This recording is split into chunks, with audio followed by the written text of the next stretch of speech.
Hello, my name is Lisa Ventura, also known as Ruby G. The title of this poem is Elegy for Truths Disappeared from History Books. Part 1. Atop Manhattan's second highest peak sits a 1765 George Palladian summer residence exclusively designed for British air.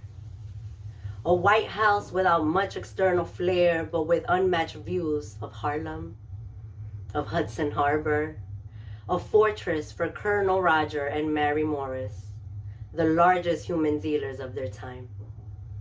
Legally conducting trafficking affairs, publicly quenching a thirst for arrogant glamour, by building fortunes with bludgeoned money. Currency claiming in God we trust, but greed only trusts the green hues on its Benjamins. Wealth only trusts its addiction to power and thus tower over highly pigmented Americans. This game been rigged from the start. Affluence created the regimen. Hence, why law is always on the side of treasury. Lest we not offend our Pledge of Allegiance, but this is the origin of America's mysteries. Nightmares recycle themselves repetitiously, and superstitiously, privilege comes to colonize. Sacred ancestry, presently, forevermore, brown and black communities. The genesis of gentrification. Records proving we stand upon consecrated territory whose maiden name is Lenapehoking, 50 city blocks, wrenched from indigenous hands to satiate European business and pleasures, consisting of genocidal experimentations in the name of economical explorations. Who couldn't live prosperously, predator and preying their way through Algonquin-speaking nations. A country's foundation landmarked for its colonization efforts, but not for the lambs sacrificed by brute British hands. For 5 consecutive weeks, autumn of 1776, General George Washington and his team encamped in the second floor's octagonal room, plotting, utilizing said vantage point to this country's advantage.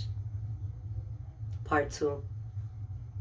In 1810, Stephen and Eliza Jumel purchased the residence and its surrounding acreages.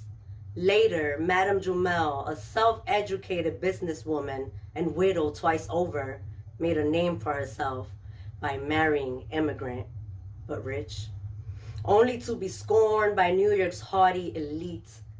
Unfortunately, her scheme didn't guarantee a seat with the likes of Regina George and her dweebs. Madam wasn't born into greed.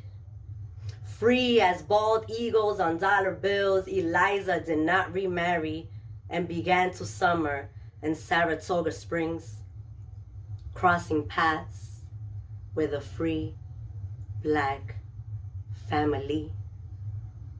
A free family. A family. Hiring them all as staff and daringly claiming black offspring as her kin, but still treating them like property. Part 3. Ann Northup, mother, wife, cook, and not quite a widow but a beloved husband and adoring father, had gone missing. Solomon Northup, farmer and gifted musician, was alienated from his relatives by way of trickery, lured, kidnapped, and drugged into slavery, hauled from Saratoga Springs to Washington, D.C., to Louisiana, and finally New Orleans. For 12 years, a slave, clearing cane to develop land that would never be entrusted to any of his kids, Margaret, Elizabeth, or Alonzo. For a decade, burden of proof was on him, and amendments per usual were not on his side. Typical narrative of Black America the Great. 4. The epilogue. Lest we never forget, there are two sides to every quarter, but underdogs always foot the bill. And so this reverence and spotlight is reserved for the lives that never mattered, for the flesh that endured as souls decayed, losing hope, strength, and perhaps the desire to remain alive, doing so anyway, while humbly serving its enemy. Thank you.